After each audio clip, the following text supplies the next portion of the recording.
Welcome, everybody.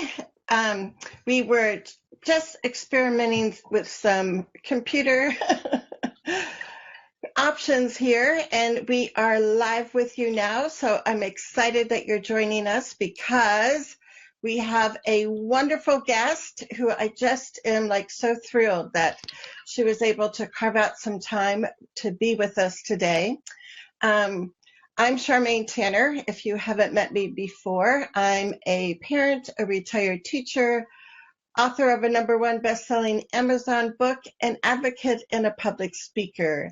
And I am passionate about helping more parents become effective advocates so your children are safe, happy, and learning every day at school. And I first met Kiki when I was living in Colorado, and she was working for the Colorado Department of Education and a project all around positive behavior supports. But Kiki has also been a special education teacher, a director, and I don't know, maybe we can say a director in a past life, right, Kiki? But there's several things I love about Kiki, and one of them is before she ever talks to parents or teachers and does any consulting around how we can figure out what the child is communicating to us, she always wants to know, what are the student's strengths?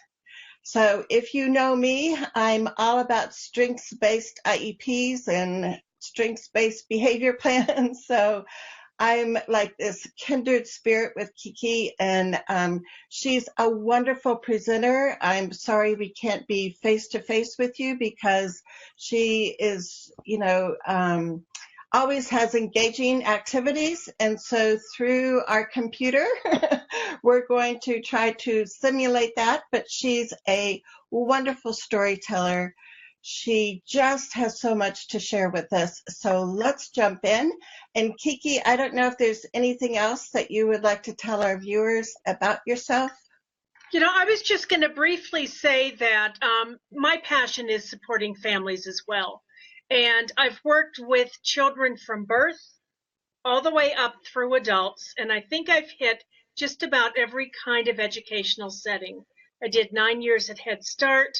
I worked in early intervention. I worked with adult services in Arizona with those with highly challenging behavior coming out of Arizona State Hospital into community living. So I've hit all types of disabilities and all age groups and all ways of supporting.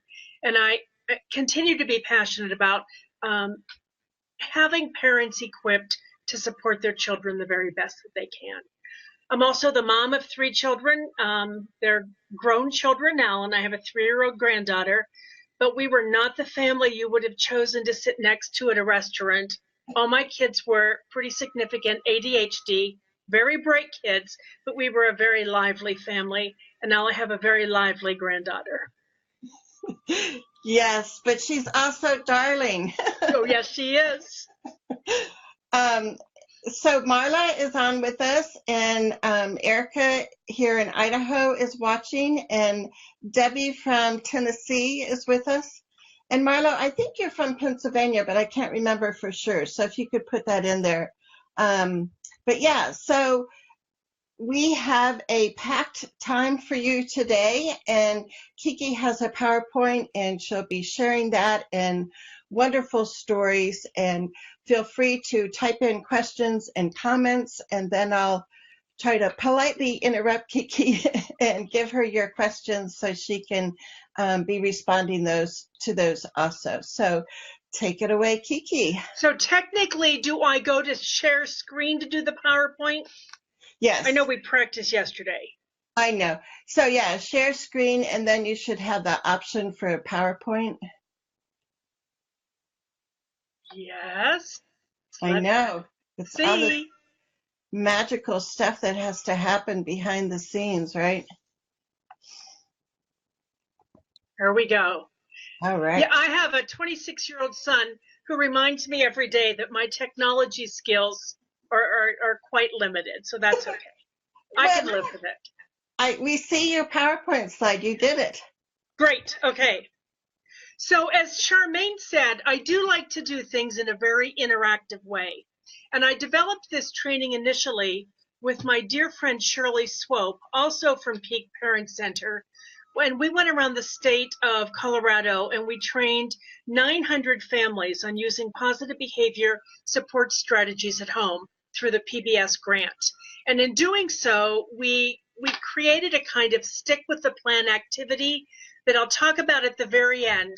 But when I do it live, I encourage people, and I use popsicle sticks, the tongue depressor sticks, and Sharpies, because Sharpies are the only thing that will write on them. And I have 10 strategies. And the reason I picked 10 strategies is because when I present for the Colorado Department of Education, they have a parent weekend retreat 3 times a year.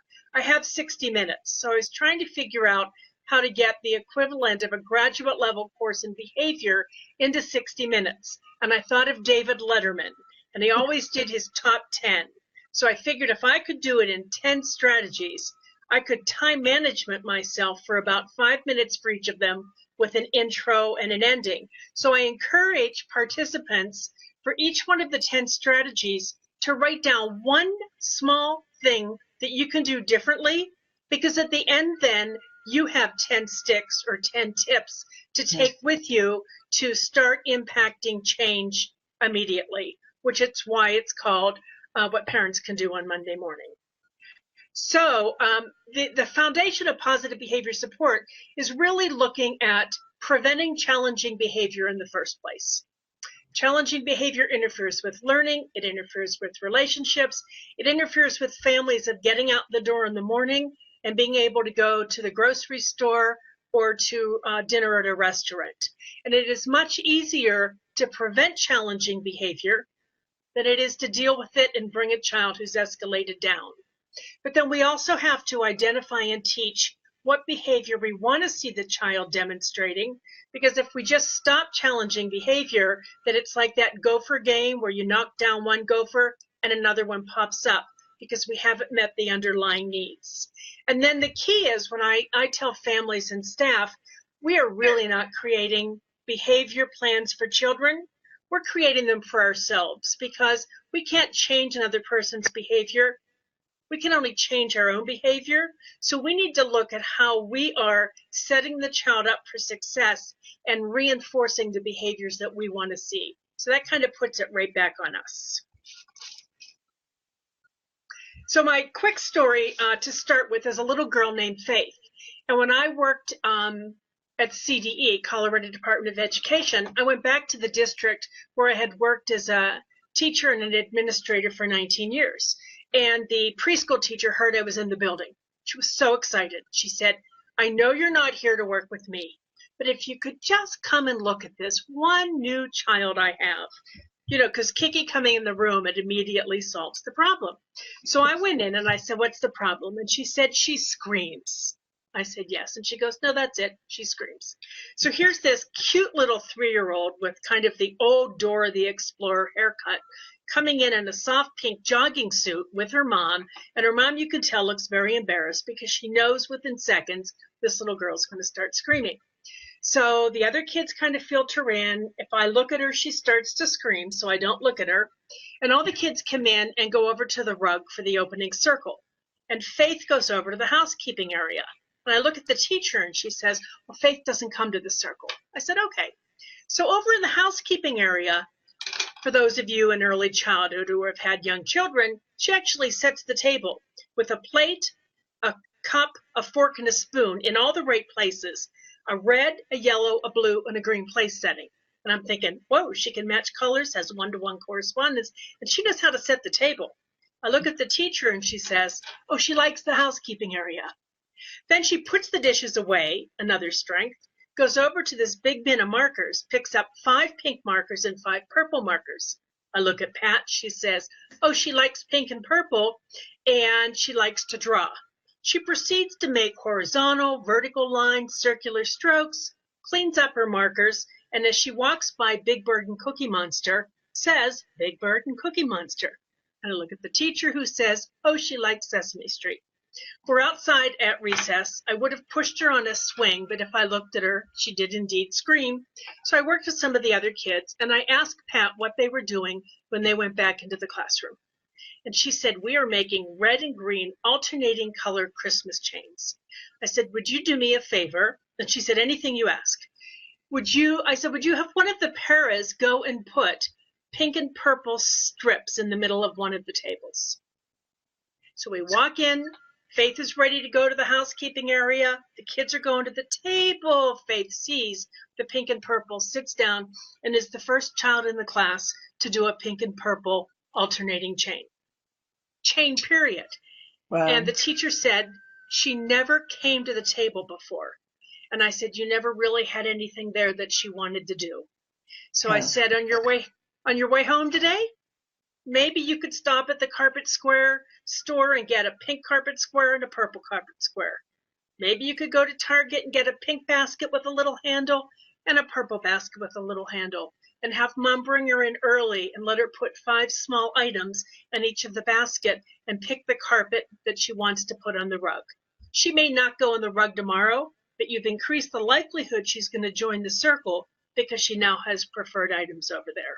So my big thing is, let's find out a few things about your child. And I use a Meet My Child form. What are things that the child finds interesting, that they like, that are rewarding? And I always ask parents to take these home and share them with the children, put them on the refrigerator. And I do the same for teachers. I just want to know, what are their favorites, from preschool all the way up through high school. TVs, movies, books, sports, music, video, characters that they're interested in. An adult that the child has a good relationship with. I have a really nice likes and dislikes form that I got from the University of Washington.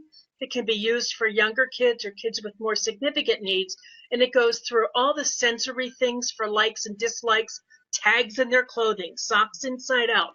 Those are kind of things that we can use to decrease challenging behavior instead of getting into the war of wills over the inside seam on the sock. So before I do any plan, I have to get a really good idea of who the child is. And the reason is, one size does not fit all, and every child is unique. And I have a starting point if I know what it is that really makes that child tick. I can do a behavior plan on any character. I've done Mario plans, Thomas the Tank Engines. Up in Wyoming, I went up and did a plan on the Minions, and I have to tell you, I didn't know what a Minion was, but I do have to draw the line. I don't like SpongeBob, so I can't really do a SpongeBob plan. So Kiki, the handout that you just referred to, so when we're done with the show, if you can give me a link to that, I'll post it for everybody, because it sounds like great. A great resource.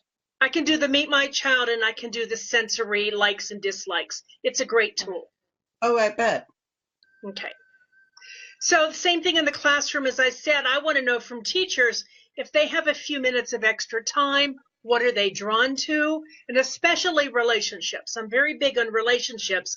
And if I know who the child has the best relationship with in a preschool or an elementary classroom, I may set up a 5-minute talk time with that one adult that they are really keyed into for when they demonstrate the behavior the classroom teacher wants to see. And I had a first grader who, I had a great school psychologist, and she said, I'm stumped. I don't know what to do with this kid. So I went in, and he talked out. He talked out constantly.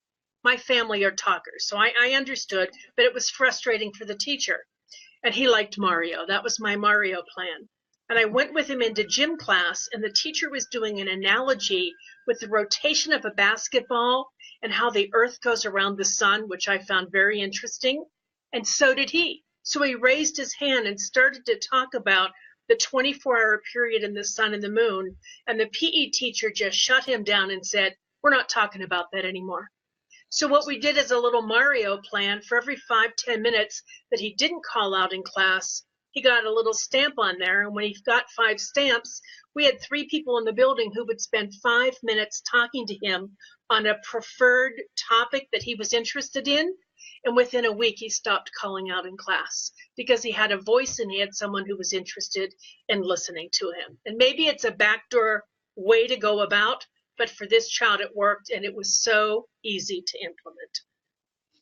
How cool. So my thing is to carve out time to spend with your child on the things that matter most. If they don't like cleaning their room, then let's get your clothes put away and your room cleaned up, and then we can play Candyland, or then we can watch a video together, or then we can go out and collect fall leaves. So the social relationship with the adult actually becomes the reinforcement, which to me is much, much better than having to do something tangible, and you're still getting the chore done. So I'm real big on using a first then board. My son-in-law, God bless him, told me that he found a new strategy for my granddaughter, and she's a pistol. And he goes, watch this. And he goes, Kate, 2.5 years old, Kate, I've got a deal for you. If you put your jammies on, then here's the deal. You can watch a TV show. 2.5, she puts her finger on her chin and says, let me think about that for just a minute. I got a better deal. Turn the TV on and I'll get dressed. He goes, that didn't work so well. I said, yeah, we don't negotiate with 2.5-year-olds who say, let's get your jammies on, then we can watch a show. That's it. If she doesn't get her jammies on, you don't turn the show on. But yes, she goes, let me think about this. Funny, very funny. The next one, so think of one thing that you can do to really utilize your children's strength to try to shape that behavior that you want to see. The next one is to think about classroom or family rules. Because the handout that Charmaine will post, I did the 10 tips originally for families, but then I did a parallel document for teachers, and you'll get both. And I figure parents can give the teacher one to a teacher, and teacher can give the parent one to a parent, and then you're looking at the same 10 tips, but they're customized for the different environments, school environment and home environment. So do you have household rules or expectations? As a single parent with 3 kids, I got to tell you, I didn't really have them, and I did an awful lot of no, don't, stop, and nagging to get things done. If your child is in a school that's actually doing positive behavior support, they're going to have school-wide rules, whether they be PAWS or Pride or the Hawks. And kids have heard things about respect, responsibility, safety. Use those same expectations at home so that they're aligned with clear expectations at home and at the school. And reinforce these throughout the day. Thanks for putting your bike helmet on. That's one way to be safe. At my house, my hot water is very hot. So my granddaughter told her mom, Grandma and I put a sock over the hot water. That's a reminder to me not to use the hot water at Grandma's house and to only use the cold water, and Grandma puts the hot on. So she goes, that's much safer for me. So those are the vocabulary that you want to continue to use because that's what kids are learning at school as well. And then remember, if you have multiple kiddos or kids with developmental delays, you want to make sure that it's not only fair, but age and developmentally appropriate. So when I worked at CDE, I had a great opportunity. I got to take a family, the head of PTA and the principal, to Washington to present to OSEP, the Office of Special Education Programs, on using positive behavior support at home. They had a great Hawks program at the school, fabulous community engagement, lots of things going on, but I worked with the PTA and with the parent group, and they actually came up with a matrix that I'll show you on how to do Hawks at home. So H was honor everybody, and they asked families to talk about what does honor everybody look like? What's it look like when you're having a disagreement? What about when you're visiting relatives? How do we recognize our kids that are honoring everyone? And how do we support our kids who are having challenges with honoring everyone when visiting friends? This has been defined at the school, so the kids are hearing these same words. What does academic achievement, the A in Hawks, look like at the library, when we're doing homework, and when we work together as a family? W is work together. What's it look like if we're playing a game, if we're doing our homework, or if we're going to clean our room or sit down and watch a movie? How are we all working together? When I made cookies with my granddaughter last week, her parents went to Ireland and I had her for a week. She said, oh, Grandma, this is just so much fun. I'm going to tell my mom I do know how to bake, because I let her help stir the cookies. Separated from the stove by my body because she's kind of feisty, but engaging her in that, and we were working together. My turn, her turn, my turn, her turn. The K in Hawks was kindness. What does kindness to others look like when kids are helping out at home? How do we teach kindness to others at the park or at a sports practice? And how do we positively acknowledge children who are showing kindness with their brothers and sisters? Thank you so much for reading to your little sister when I was on the telephone. That was very kind. Or for helping her when she couldn't get the milk herself. And the last one was safety, and every parent wants their child to be safe. What does safety look like when shopping or making dinner? What about walking home from school? Text me as soon as you get home. Make sure you're crossing the street safely. Walk with a friend. I don't want you walking alone.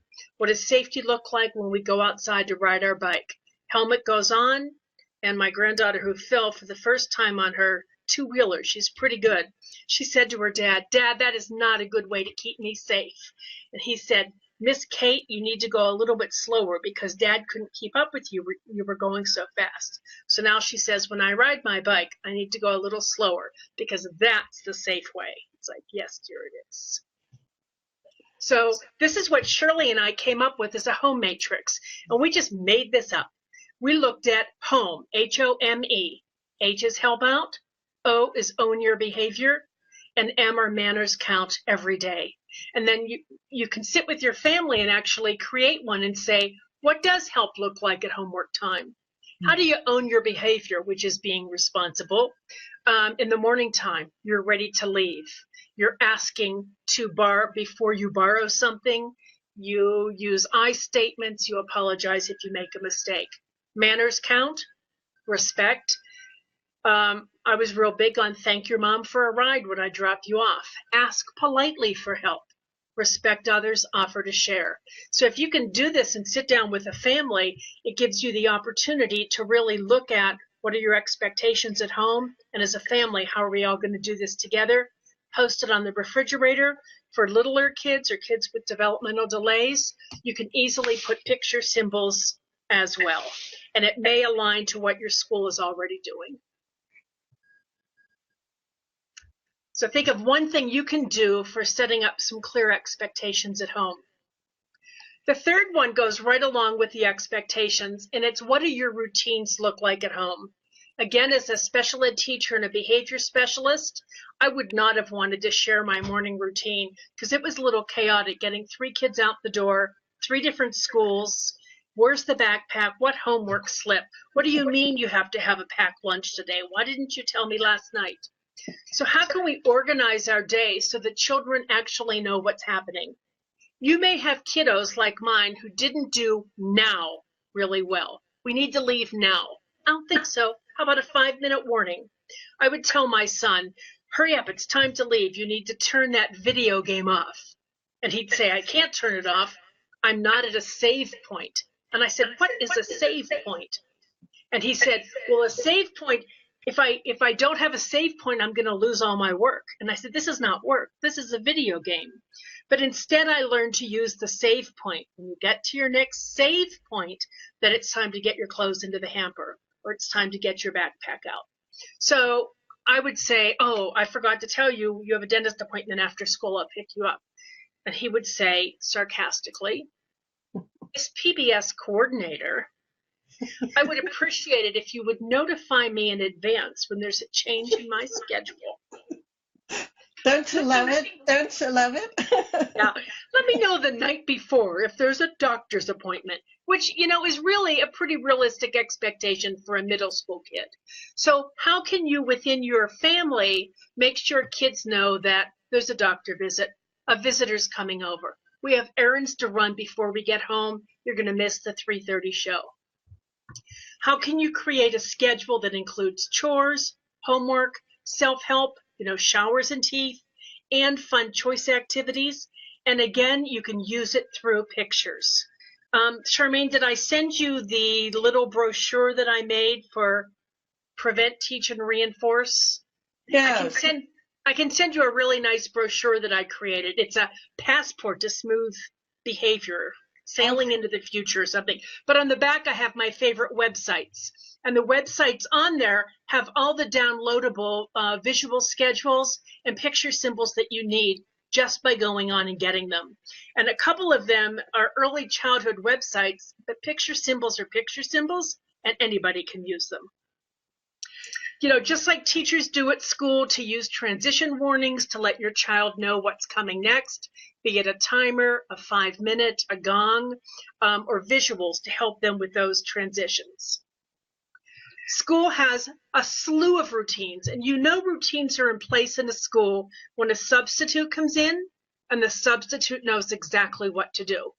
And you know they're in place when the children say, that is not how Mrs. Smith collects homework, or that's not how we line up for lunch. You know that there are predictable routines in that classroom. Well, there's the potential for many, many, many routines at home, both in the house and going out with families, babysitter coming, going out to dinner, etc., that we can really look at. So I like to break those routines down with families, and if they say mealtime is just a mess, well, what does mealtime look like? Let's go step by step by step. Maybe we need a little picture schedule just for that hot time of the day. And I always say to identify one routine. You could, but it's not going to be successful.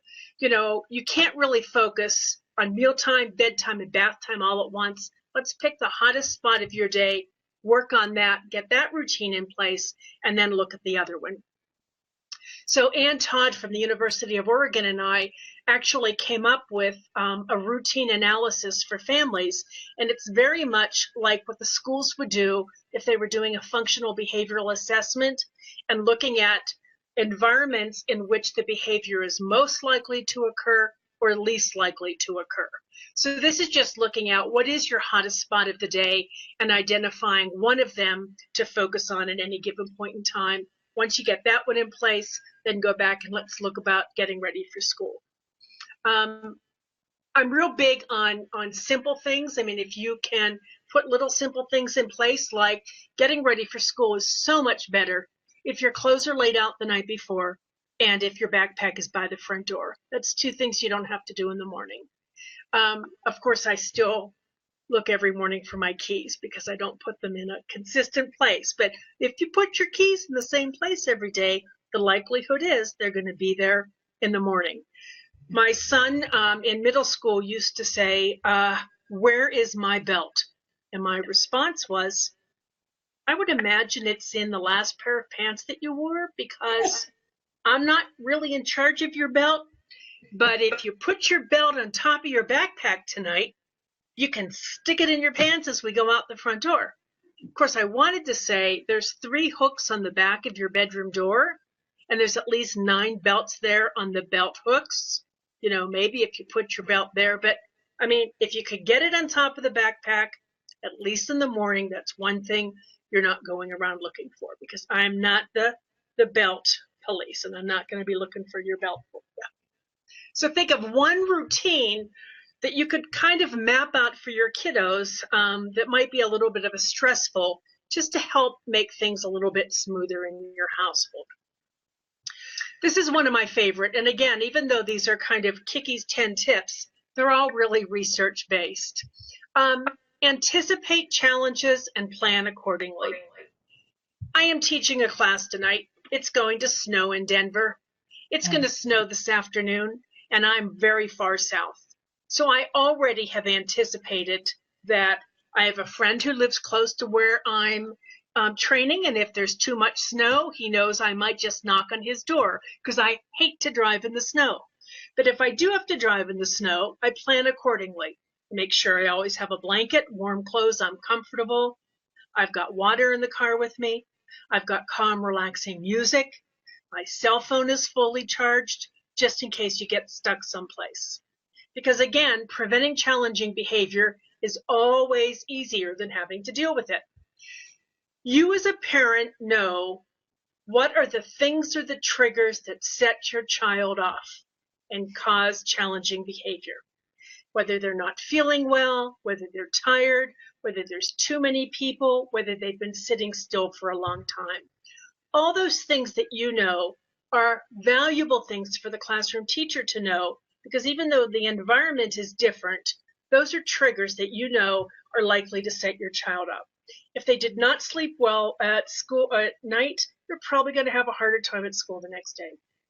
And the school knows if there's a substitute there, they're likely to have a harder time when they come in. So giving you that information allows you to help plan accordingly and prepare your child for that.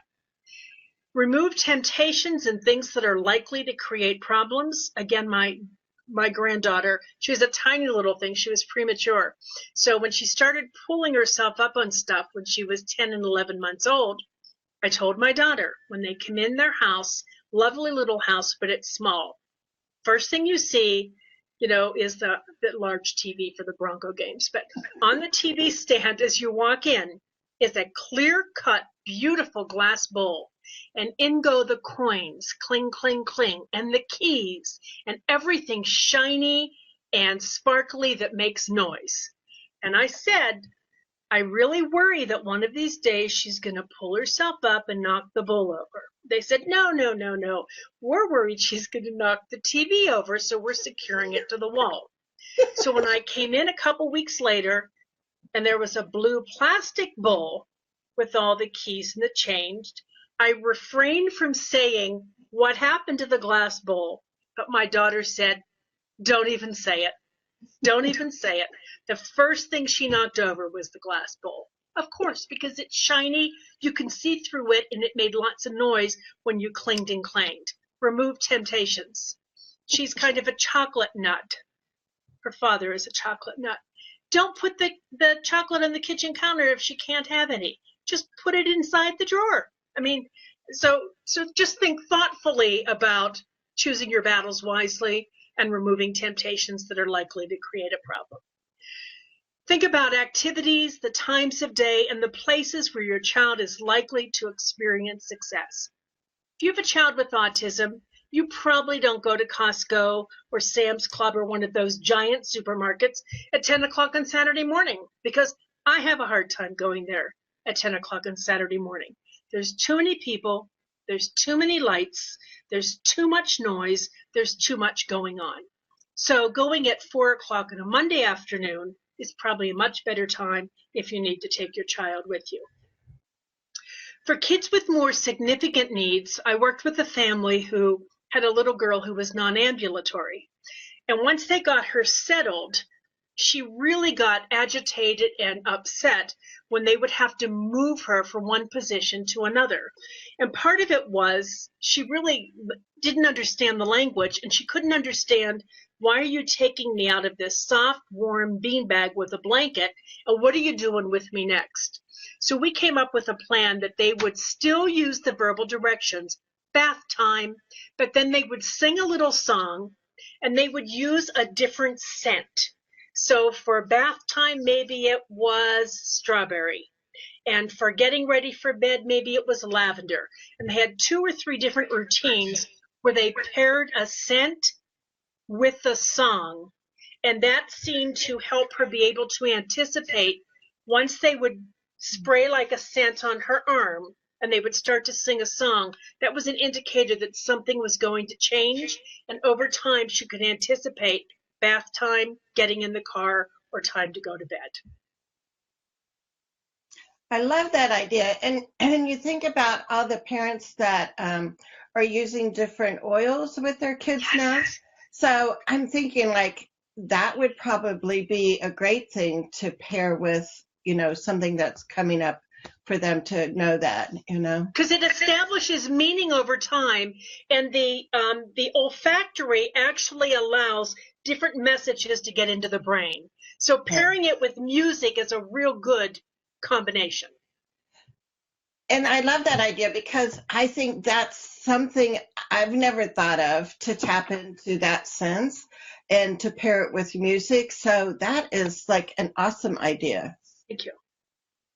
So, again, it's the same thing if you're doing a behavior plan in the school. Under what circumstances is the behavior most likely to happen or least likely to happen? And when I'm called in to look at behavior, I don't only want to see the child when they're having a hard time. I want to see them when they're doing well.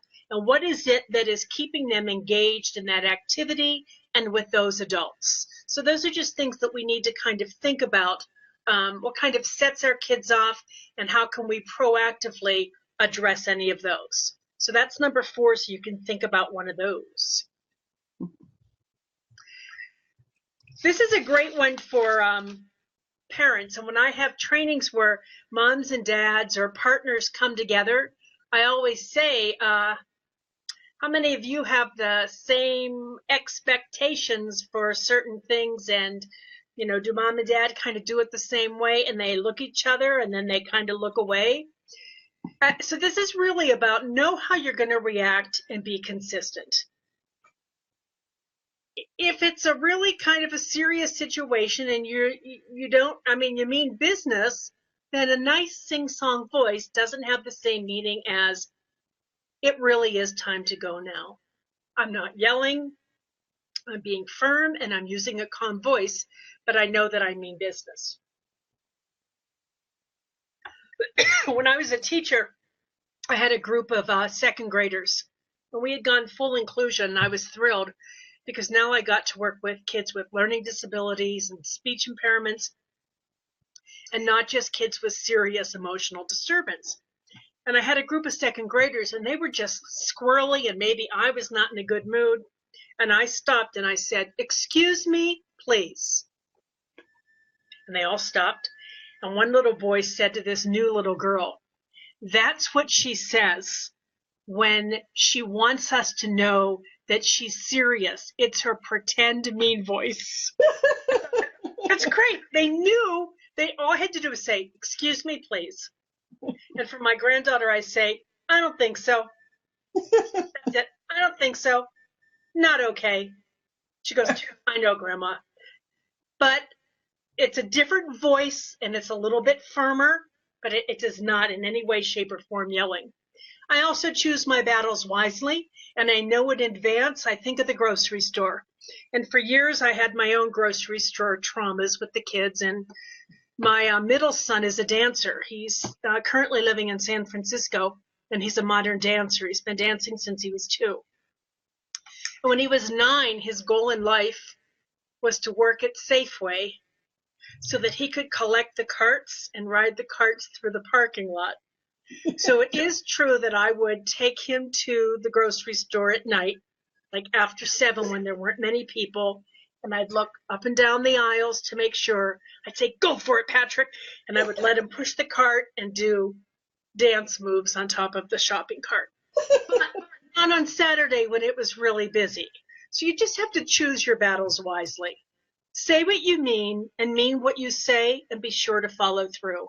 And there are times that as professionals and as parents, we're not in the best of moods, and we say things like, "You are never going outside again. That's it for your bike. I'm getting rid of it. You know, I'm giving away your PlayStation." You know what? We don't really mean it. And then sometimes we have to go back and say, "You know what? I was really upset, and I said this, and I probably shouldn't have said it." And we have to be accountable for our own behavior. But pretty much say what you say and mean what you mean. My friend Shirley told me once that her daughter came. She had 3 kids, and said, "Can I go over to my friend's house on Saturday night?" And Shirley said, "We'll see." And Kristen goes, "Great, fine, I can't go now." And Shirley said, "I didn't say no." She goes, "Mom, you have 4 answers. Yes, no, maybe, and we'll see. Maybe means yes, and we'll see means no. If you said we'll see, it means I can't go." Shirley said, "She was right. She was right. I really only had 2 answers." Provide as many choices as possible throughout the routines of the day that will decrease challenging behavior and more actively engage kids, and just avoid arguing, threatening, and negotiating, because you don't need to negotiate with a 2-year-old, a 6-year-old, or an 8-year-old. Now, I will say, once my son hit middle school, and he was quite the negotiator, quite the challenger of what I had to say, I did come up with a win-win situation with him, and I use it when I work with high schools, and I have a template that says, "I know I drive you crazy when." I drive him crazy when I drive him home from work and I talk incessantly. He likes to be in the car in silence. We have very different styles. So I would say to him, I know I drive you crazy when I talk nonstop. I would be glad to be quiet and listen to music if you would respectfully ask me to. So it was kind of a negotiated win-win, but not very appropriate for his age group. So think about, are you on the same page, mom and dad? What about grandma's house? What about kiddos that go back and forth from mom's house to dad's house? They could have very different expectations in the houses, and that's not saying one is right and one is wrong, but to be able to say, at dad's house this happens, at mom's house this happens. And that's where the home matrix comes in, because you can easily put them up on the fridge. These are dad's rules, these are mom's rules. This is the way it goes. What about a babysitter for the night out? Do you have a little bedtime routine or a special series of things that you do to help facilitate that so there is some consistency? And then I'm going to go back. If you already have expectations in the school, get those expectations into the home, because that's consistency across home and school environments. We want to model the behavior that we want our children to learn. Our children, regardless of level of difficulty or special needs, they're watching us. We are the number one model for our kids. So they're going to copy our words and our actions. And we all know that kids have inadvertently said a word that we said that we did not want repeated in public. So we need to focus, again, behavior planning is for us, on controlling our own emotions and our own regulation before we can really support our kiddos. So we want to strive to manage our children's behavior with an attitude that comes from knowing self-control is important and it's necessary and it's good for the kids, and we're showing you this. We may, as the parent, need to be the one to take a deep breath, count to 10, and take a brief time away. And it's okay to say, Mom or Dad is too upset right now to talk about that. I need 5 minutes and then let's get back together. Or why don't you go and watch a show and then we'll talk about this situation with your friend. It's very funny because my daughter has done 2 absolutely fabulous things with my granddaughter, and I couldn't be any happier with them. And one of them is that she has really used breathing strategies. And you can get beautiful pictures on breathing strategies from many of the websites that I have in the brochure. You know, you're either blowing out the candle, or you're smelling the flower and blowing out the candle, or blowing up a balloon. But she has taught her to take a deep breath and to just breathe out. And when she starts to get agitated, because she's feisty, all my daughter has to say is, and my daughter models a deep breath, and Kate goes, just a second, let me just take a deep breath. And she's been doing it since she was 2 years old. She's 3.5. And now when we're out in public together, she'll see a toddler tantruming and she goes, she really needs her mom to teach her to take deep breaths. And I thought, she has really incorporated that into her understanding. The other thing that she has really done with her is she's taught her that sometimes things are hard, and you all have kids that it's hard to do things. And instead of melting down and throwing the shoe across the room, my daughter says, let's repeat.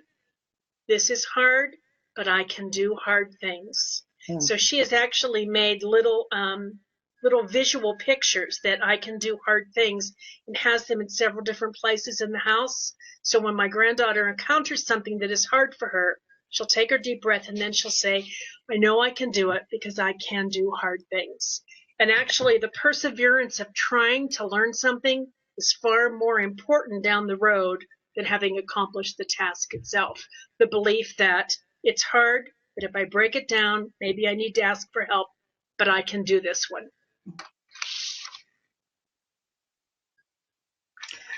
And so you want to, Kiki, I was just going to share that Debbie, who's on with us, she was saying, thank you for addressing negotiating for those middle schoolers and older. Oh, good. They have a voice. Their voice needs to be valued.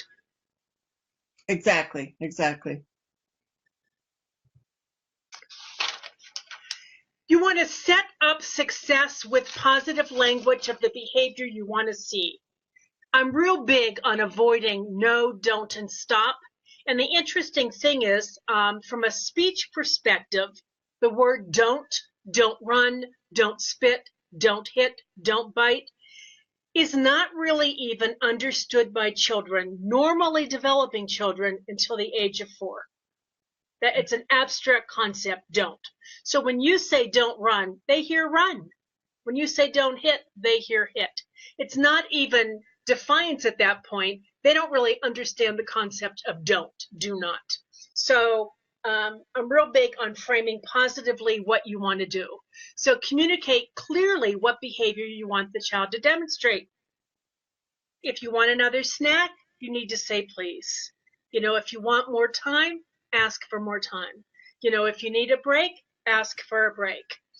And sometimes the most appropriate response is simply redirecting the child's behavior, because you can see a tantrum coming on, and sometimes it's one that is going to take a while, company over, etc. You can just say, wait, did I tell you that the kitty cat got a new toy? And you've redirected it in. You can deal with it later at a different time when the child is calm, and you've just kind of reframed the situation in such a way. And classroom teachers do it all the time. I know that that's really hard. Could you help me for just 5 minutes, and then we'll go on? Or I know you really want that toy. I need somebody who will help me do this, and you just flip them in to a preferred activity with you, and then later you can talk about how to share the toy, etc. By setting boundaries for kids, we're not being mean. We're actually being really good in terms of what they need. It reinforces our expectation, but it also sends a clear message that we believe they are capable of what we're asking them to do. If we say clean your room, first of all, what does a clean room look like? For my son, it was pretty much, Mother, my room is clean. I created a path to my bed. My perception of a clean room is very different than a path to your bed. But if I say, here's 4 things that a clean room looks like, I know you can do it, I'd be glad to help you out. Which one do you want to do? And I'll help put the toys. You get through together, you accomplish the job working together, and then you can say, I knew you could do this. I knew all along you could do it. It was okay to ask for a little help. Look at what a nice job you did. I spent my last 5 years working with Head Start and Early Head Start, and most of the families we worked with had pretty serious challenges in their life: homelessness, domestic violence, drug and alcohol abuse, a lot of trauma. And one of the things that children really, really at the early childhood level need to master is the ability to let you know how they're feeling. It is so much more appropriate to say, I am frustrated, I am mad, I am sad, than it is to hit somebody with a book or to run out of the room or to bite someone, etc., all the negative behavior. But it's really funny because as adults, most of us don't go around with our children and say things like, whoa, I'm really frustrated today that traffic was so bad and we're getting home late, or I'm really sad that I can't do blank, blank, blank. But the more that we can actually incorporate using empathetic statements and feelings words with our kids, we can help them develop those social emotional skills that they need that are critical to success in life. When we see challenging behavior, it often means that our kiddos just cannot figure out how to express their feelings in an acceptable way and truly don't know how to get their needs met. And when I have behavior plans with parents, I say, I don't think that your child is staying up at night thinking of ways to come into school and kind of disrupt the whole classroom. He's actually doing the very best that he can right now, but we need to help him come up with some strategies because his very best isn't really safe right now. So talk about feelings, use visuals to help you understand the different links. multiple websites have really nice feelings charts that you can put on the fridge. You can just cut out 3 or 4 to start with. Wonderful books. Some of my favorite books, and I continue to buy children's books just because I use them in trainings, are talking about expressing feelings. How are you feeling? And you can get them up into older kids as well. So I would really ask that we think about how we're conveying problem solving by expressing our own feelings and emotions and helping kids to get up there.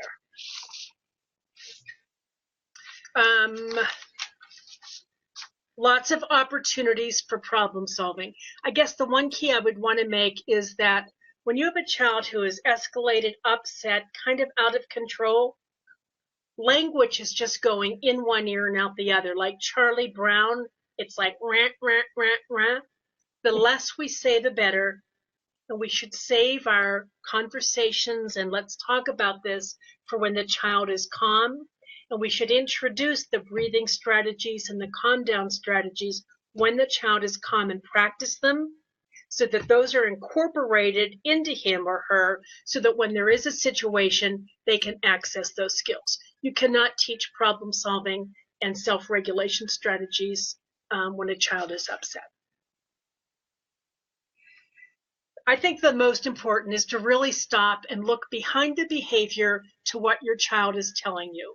We're the adults. It's kind of our job to try to understand what lies beneath the behavior and is it a need that they're trying to get met.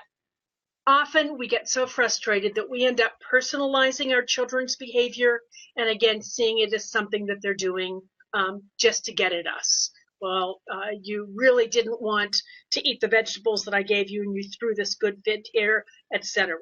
And again, just to remember that the child is using whatever skills they have and they probably need to have a little support in that area.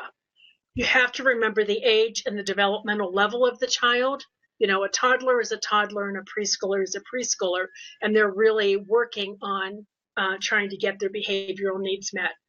You know, but as kids get older and they have challenging behaviors, you know, they're really using all of their energy just to hang on, and little things set them off, and then we go spiraling into some pretty serious behavior situations. Research really pretty much indicates, except for some unusual neurological conditions and things, that children and adults' behavior is a demonstration of either trying to get something or trying to get away from something. I want that cookie. I want that extra time. I want to go to the store. I want to watch a movie. Or escaping. I don't want to be in Costco with all of those people. I don't want everybody talking to me right now. So it can be sensory stimulation. They either need it or it's way too much. Get me out of here and cover me up with the blanket. I'm on overload. They either want some social interaction or they don't. Unfortunately, a lot of the kids that I had who had recess taken away, which I have a problem with anyway, had recess taken away would say to me, why do I really need recess? I don't have any friends. Nobody plays with me. At least if you keep me inside, I can talk to the library lady. And they would actually set themselves up to avoid social interaction outside because they had no friends. And the reward, the payoff was they had a library lady who would let them help, and they felt much more valued in the library than they did out at recess time.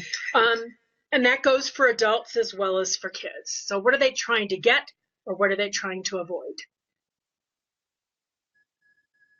And then are their needs being met? So we're looking at social reactions, changes in activities or routines, increased assistance from peer and adults, access to materials and activities, more stimulation, less stimulation, change in the physical environment, need to move. I need some space. My son was a tapper, my dancer. He was always moving. And he would tap, tap, tap, tap, tap. And it wasn't even a matter that he was doing it on purpose. It was just like a habit for him. Once he knew that it was bugging his older sister, he took it to a new level. He would do it just to irritate her because he got such a fabulous reaction out of his 13-year-old sister when he tapped on the pew in church. Mother, make him stop. So behavior can mean many things. I want you to pay attention. I want that toy. I want to play with you. I don't want to stop what I'm doing. I can't do that. I don't know how to do it. I don't understand what you want. I don't have any friends. How else can I get attention? My favorite book is by Joy Berry, Berry. It's $4.95 from Amazon. It's a green book, and what it has is, it's called Needing Attention, and it follows the whole behavior planning format of a little kid, probably preschool, but it can be used for kids from preschool all the way up to second or third grade, or for kids with developmental delays. The pictures are pretty neutral. And what it does is he thinks of all the ways that he can get his mom's attention that are negative. But actually, he just wants some time with her. And it goes through that whole process where he goes to his mom and they have a talk about how to get attention, and they came up with some positive strategies to get attention. When I did a search about 5 or 6 years ago, it is the only book that I could find that actually addresses how can I get attention. And it's called Needing Attention. She also has a book on feeling sad, being angry. She has a whole series. They're green and they're small books. They're great books. Before I do any kind of plan, I think of these 4 variables. Does the child actually know how to do this behavior in the first place? Can they clean their room? Can they get dressed themselves? Can they do the homework that the teacher sent home? Because if they can't, you're going to see behavior out of it. Is the behavior meeting a need or getting a payoff? And that is my grocery store meltdown in aisle 8, where the child says, Mom, Mom, Mom, I want Captain Crunch. And she says, no, no, no. And then she says, and the chills go through me, fine, just put it in the cart. They know if they fuss long enough, Mom will give in to avoid a scene in the store and say, just put it in the cart. If you're going to say yes the first time. Don't say no, no, no, because you're just teaching them, whine and fuss, the no's will get me what I want. As my son Patrick was a tapper, is the child even aware that he's demonstrating the behavior? My kid who was a talker, he wasn't talking to irritate people. He was talking because he needed to talk, but it was a habit. And is there a necessary, practical solution that we can use right now instead of sitting down and doing a behavior plan? One of the main things that families have said to me in doing behavior planning is that they wish that, they'd open the front door and their little guy or girl with autism would bolt down the driveway. It's unsafe. We have to keep kids safe. But this is, you could come up with a complicated plan for getting from the house to the car, or you could give the child a weighted basket with 5 things that they can put in right before you leave to play with or read in the car. So they're so engaged in carrying the basket out to the car, it's really hard to run away when you're carrying a heavy basket. So refocus on getting into the car with stuff that I want to play with is going to decrease the game of running down the driveway and you chasing me. I love that. So then we have to replace it. So we need them to learn to wait. We need them to ask to play. We need them to be able to say, I don't like that right now, or can you please help me, or I need a break. We have to then think of what is the behavior we want to see instead of the challenging behavior. And then we focus on what the child we'd like them to do instead. We focus on replacing the behavior, not the gopher game, and we teach it when things are calm. But again, we're changing our behavior because the plan includes ways for us to respond to the behavior. You need to sit in your seat, but you can hold your bear or take your book with you. You need to do your math, you can stand at your desk. There's an alternative way to do it that'll be a win-win for both of us. And my last one, and I think we're pretty close on time, is 5-to-1 positives. For every time that we have got to say a no, don't, or stop for safety, or a please do this, or just a demand or a request of a child, we need to make sure that they are hearing 5 times more often, Great job. Like the way you did. Thanks for helping out. Genuine, positive praise has a powerful effect on your children's behaviors. This includes their efforts to work hard at following your directions and small steps in the right direction. You want to use positive reinforcement as often as possible. Focus on activities that support your child's strengths and reinforce the feelings of self-esteem, accomplishment, and cooperation. And my quick example is when I was working at CDE, I had 2 sons at home, teenagers, and I would come home after a long drive home, and I would probably be somewhat irritated, frustrated, and tired. And I would walk in the door, and the first words out of my mouth were, "Put your shoes away, get your backpacks out of the doorway, pick up the Mountain Dew cans, pick up the fruit roll-ups," and my son would say to me, "Whoa, did Miss Positive Behavior Support Coordinator have a hard day at work?" I wasn't the most pleasant person coming in the house. So I sat with them, came up with 3 expectations I had when I came home. Guys, I'm working, I'm doing my best. You got to cut me a break here. I want the backpacks put away. I want the shoes put away. And I want the fruit roll-up and Mountain Dew cans, please put in the trash. I would call 10 minutes before I got home, and I would say, "Guys, I'm at 64th and Sheridan. I'll be home in 10 minutes. And Donovan would say to me, "Could you give me the 5-minute warning from 72nd? Okay, I can give a 5-minute warning. Then when I came in the house, I had to make sure that I said, "Hey guys, it's looking good. Thanks a lot. Thanks for putting things away. I really appreciate it." Then I got smart and thought, well, if I had the coffee ready, when I called them, they could turn the coffee on so I could have coffee and watch Channel 9 News. And I knew it was working one day when Donovan called me at CDE and said, "What time are you going to be home today, Mom?" And I said, "Why?" somewhat suspiciously. And he said, "Because I want to make sure that I have your coffee ready for you." Aww. So that was a nice payoff for me. And again, do something special with your child as the reward. It strengthens your relationship with them. And if a child does need a more structured reinforcement system, remember the simpler it is, the easier it is to implement, and the more likely you're going to be consistent, but always pair it with a social thing with you. This was the stick with the plan that Shirley and I did. I would ask you to go, if you do a home matrix, think of 10 things every day that you positively want to acknowledge your kids for. Thanks for hanging up the towel. You got your homework done. Thanks for walking the dog. Thanks for changing the dog's water. Hey, your clothes made it to the hamper.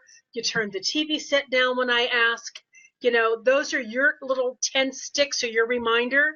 And every day before you go to bed, you look at them and say, "Did I remember to do this? Maybe I only did 2 today." That's okay. Put them back in the in jar and try them again tomorrow, and maybe you'll get 3 tomorrow. And if you do it every day for 30 days, those 10 small acknowledgments for your kids' positive behavior will become a habit, and then you can add a few more, and you are likely to see an increase in positive behavior. When Shirley and I did this with parents and we did a post-survey with them, over 95% said they were being more positive with their children and they were seeing an increase in positive behavior at home just by doing this simple thing for 30 days. So I'm just going to add a few positive comments and then see with Charmaine if there's time for a question. Decades of research says there's 12 traits that allow us to be truly happy, get through rough spots in life. And those are: try to maintain a sense of optimism and hope for the future. Have a sense of humor, because my sense of humor has gotten me very, very far in life. Think about the choices you make. You always have a choice in what you do. If you don't choose, you're actually choosing. Take care of yourself, all the self-care stuff. Proactivity, try something new you've never done before for yourself. Think of your purpose and where you're headed. Have the courage tomorrow to try something new. Surround yourself by people you love and care for and who care for you. Allow yourself to believe that there may be a higher power than ourselves. My favorite is, sometimes you have to step outside the box and look at something from somebody else's perspective. Your spouse, your child, the administrator, the teacher, before you step back in and make a choice. Think of security for yourself and your family. Take care of your health, because if you don't take care of your health, you can't take care of your family. And altruism, do something for someone else, because in the long run, it makes you much happier. This is from Empower Colorado's newsletter years ago, and it says, you're someone with great potential. You have the ability to make every day special. Each new morning comes to us gift-wrapped, and fresh out of the box are moments we've never experienced before, opportunities we've never known, and chances we've never taken. What a truly magnificent gift. Those with the same old outlook let the chances just slip away.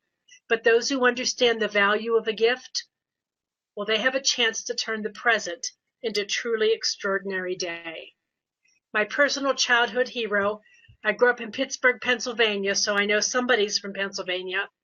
If you could only sense how important you are to the lives of those you meet, there is something of yourself that you leave at every meeting with another person.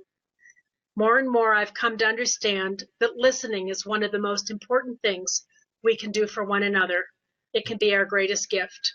When I was 10 years old, Mr. Rogers came to my next door neighbor's house. My two best friends and Mr. Rogers, their dads, were all ministers at Pittsburgh Theological Seminary in Pittsburgh, and he did a neighborhood concert for us. We all sat on the spiral staircase. He came in his sweater and tennis shoes and played for us. So imagine what our real neighborhoods would be like if each one of us offered, as a matter of course, just one kind word to another person. Think of the ripple effect when we nourish someone. One kind, empathetic word has a wonderful way of turning into many. So thanks so much for letting me do this. Oh, Kiki, this is like so wonderful. Do you want to stop sharing your PowerPoint and come back on with us full screen? We'll try. Let's see how this goes. I know you're doing it. I think people are just like, there you are. It's magic. Yes. It all works. I just Okay, good. am enamored with all of your bits of wisdom, and it's like, and like you say, when people leave your workshops, it's, we're not like depressed and frustrated, but you, I don't know, you bring out the best, and you understand, you have stories to share, you show that you're vulnerable and that you've been in the same spot that other parents have been in. And I've been typing in comments as you've been talking into our Facebook show here, and just saying, for sure, this is a video that I want to go back and re-listen to. I want to, share it with other people. It's like, think about teachers that are open-minded and that would love to get this information from you. So people are just really, and you can come back to our Facebook page, Kiki, and read the comments. But Okay, good. But Anisha says that she really needed to hear this. She, meaning you, Kiki, is saying great things. I need to change. And, we have, Lisa was saying that she loved, some of the examples and the ideas that you gave. And we all kind of see some of ourselves and your stories that you've shared. And I want to for sure look at Joy Berry's books, because great books. Yeah. Now that I have grandchildren, it's like this is an opportunity for me to have a do-over. And maybe I can use some of these ideas that I've learned that I didn't know about when my kids were younger. So for parents out there that don't have grandkids yet, you always get that chance to try again, right? You can try again every morning. Yes, that's true. That's true. You don't have to wait for grandkids. And I think your tips are like right on target. I just love that you come from a space of figuring out what kids are interested in, what their strengths are. It just was like so sad to hear about the little person that it was okay for them not to go to recess because they didn't have friends. And, it's like we need to take a step back and reflect on things. Sometimes we get so busy, but it's like some of our kids in our classes, purposely setting it up because they don't want to go outside and feel alone on that playground. And is that why they're doing what they're doing right before the recess time happens? And, instead of us getting irritated, it's like, wow, how can we figure out how to connect kids? And I know when I was a teacher, one of the things that I loved to do was have class meetings and have, and not point out, so-and-so needs a friend, but Right. just all of us, like, sometimes if I go to a conference and I don't know people, I feel awkward and, what do I do? What do I say? And how about you guys? When you go on the playground, does anybody ever feel like, and get ideas from the other kids? Because what I found is that other students will come up with fantastic practical ideas that as adults sometimes we would have never thought of. Or to easily do a 20-minute recess, 6 minutes in the middle, you have an organized game. Cool. So you get free time, you do an organized game, you get free time, and you're teaching social skills at recess time for the kids that need a little bit more structure to participate. Yeah. Oh, exactly. So Kiki, I know that you're like pursuing new things. You're going to be writing a book, so for sure we want to know when your book comes out. But and on your last slide, you did have contact info, and I'll put that in the video description. But I don't know. I guess I know that you're going to be at the TASH conference coming up in December in Atlanta. So I'll be at CEC in February in Tampa. Okay. TASH is in Atlanta, Georgia, and then the International Association of Positive Behavior Support is in March in San Diego. Cool. So we'll just have to be Kiki groupies. And in the meantime, I'm formally retired, so every day is a blessing. I know. I think you're taking the same retirement path that I did. It's like other people go on cruises and Kiki and I do workshops and try to figure out how to help kids more. I'm going to Ireland too, though, so that's good. That's right. Well, I just want to thank you so much, and everybody on the live call, and I know we'll have lots of people watching the replay, just have appreciated what you have been sharing, and it's very, I don't know, I'm just like percolating with ideas and enthusiastic about the rest of my day, and when I see my grandkids, and it's just like, this is just wonderful. So thank you. And I'll send you the couple different forms.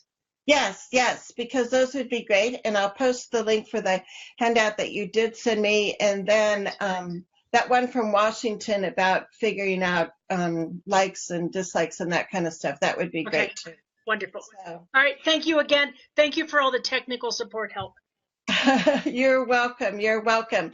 And so I wanted to quickly mention to people who are still with us live that tomorrow at 1 p.m. Mountain Time, I'm doing this wonderful masterclass, and it's entitled How to Think Like an Advocate and Get Positive Results. So I'm hoping that people will join us tomorrow right here in this Facebook page, 1 p.m. Mountain Time. And until we see everybody again, thank you all for being here. And Kiki, take care. Thanks. And we'll stay in touch. Okay. Thanks. Bye-bye.